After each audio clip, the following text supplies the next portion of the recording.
Bonjour, mon nom est Marie-Sara de l'agence Digitad. Aujourd'hui, je vais vous montrer comment organiser vos colonnes sur Google Ads pour bien analyser votre compte et vos campagnes, groupes d'annonces et mots-clés. Donc, avant de commencer le tutoriel, je fais référence au tutoriel précédent qui était sur comment associer le compte Google Analytics et le compte Google Ads. Si ce n'est pas le fait sur votre compte Google Ads, je suggère fortement de le faire parce que ça va nous permettre de venir analyser vos campagnes avec des métriques de Google Analytics. Donc, commençons sans plus tarder. Je suis sur la portion campagne de mon client et je vais dans la section colonnes. L'objectif est de sélectionner les colonnes avec lesquelles on souhaite évaluer nos performances. Donc, moi, j'aime les colonnes qui sont impression, clic, le coût des campagnes, le taux de clic. Ensuite, on a le CPC ici, donc la position moyenne, le CPC moyen. Et ensuite, on veut venir sélectionner nos conversions parce qu'on veut savoir combien on fait de conversion. Ensuite, le coût de conversion et le taux de conversion. Puis, on peut venir les remettre en ordre. Donc ici, je souhaite avoir impression, clic. Je préférerais avoir mon taux de clic, mon CPC, ensuite le coût, ma position moyenne, puis ensuite mes données sur les conversions.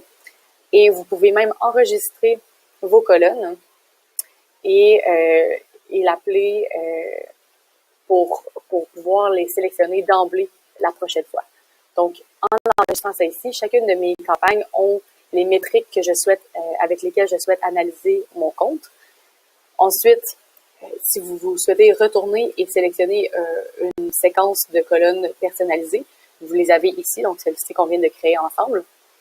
Et on pourrait ensuite créer celle-là qui est pour Google Analytics. Donc ici, il y a une catégorie Google Analytics qui vous permet de savoir le taux de rebond, le nombre de pages par session, la durée moyenne par session de vos utilisateurs, de vos potentiels clients qui ont été sur vos campagnes. Donc, c'est pertinent de savoir ces informations-là si on veut savoir si nos campagnes ont un impact sur nos clients. Donc, toutes les métriques-là sont affichées. Maintenant, un petit bonus, c'est côté segment. Donc, comme vous savez, c'est possible d'analyser nos données de façon temporelle. Donc, on peut venir demander de décliner chacune des campagnes par segment. Donc, par semaine, on peut voir l'évolution de chacune des campagnes par semaine. La catégorie que j'aime particulièrement, c'est celle qui s'appelle conversion et action de conversion. Ça permet de décliner chacune des campagnes, celles qui ont reçu des appels ou des formulaires. Donc, dépendamment des objectifs que vous avez implantés dans Google Analytics et que vous avez transférés dans Google Ads, vous allez pouvoir savoir les campagnes, comment elles ont pu obtenir d'appels et de formulaires en fonction de chacune d'entre elles. Donc, c'était tout pour ce tutoriel. Si vous voulez des tutoriels précis, simplement à nous écrire, ça va nous faire plaisir de faire des tutoriels venant de vos demandes. Sinon, je vous invite à aller voir nos autres tutoriels. Au plaisir!